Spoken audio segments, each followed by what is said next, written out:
Operation Flashpoint Dragon Rising is an incredibly ambitious title. You're going to see an open world the size of which you've never seen before.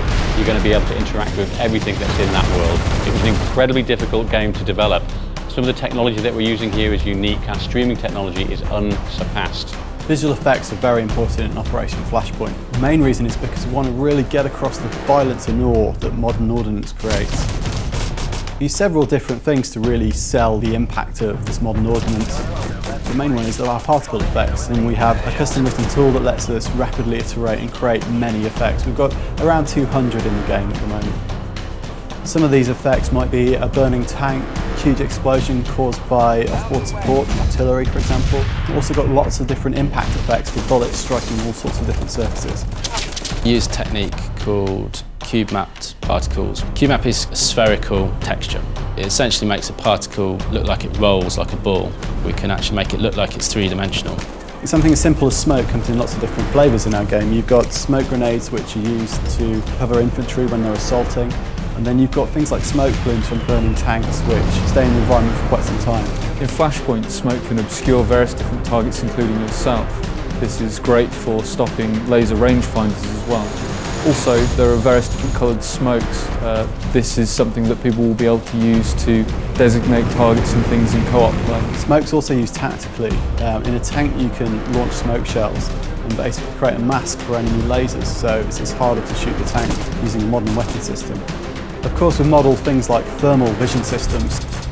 Certain vehicles have thermal scopes, so you can actually see through smoke and see heat signatures of vehicles and enemy the other side. As well as time of day varying as you play, weather can be dynamically changing as you're playing a mission, so you will have fog rolling in and affecting your view distance, maybe requiring you to switch to thermal vision whilst you're playing a mission, and it can fundamentally change the approach you're going to take to attack an enemy.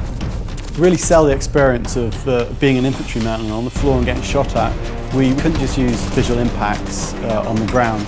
It wasn't enough. It didn't really sell the immediacy of actually getting shot at. So we came up with a screen effect system. When you're shooting something nearby, you get the effect of things hitting you, like kind of dust or water or blood splattering on the camera. The grime of war is just hitting you. If you get shot, there's a visual effect on the character that shows blood, and it starts off as a small patch and then spreads slowly across the body. I think one of the strongest parts of the game, indeed one of the strongest characters in the game, is the island itself. The environment, the lighting, the time of day, the foliage, the whole thing. It's a massive area, and it's a size that you've never seen before on a console. You can strip the scene down to a basic surface and light that surface on its own, and that's quite straightforward to do. So we start with deferred lights, then we add ambient light with occlusion and directional lighting, followed by surface diffuse and atmospherics. Finally, we treat the scene with a post process. All these layers combined help to create the immersive experience of Operation Flashpoint Dragon Rising. All our vegetation on the island is based on what actually grows there in real life on the Sakhalin Island belt. We've got over 30 different types of vegetation, 8 different types of forests. They all combine in Skira to make a really unique play environment. So you've got the very barren, bare hills on the highlands compared to the very lush valleys lower down. The grass and plants are all placed using a procedural system that executes in real time as you wander around the island. This environment, this level of realism, this atmosphere that we generate will bring you closer to war than you've ever been.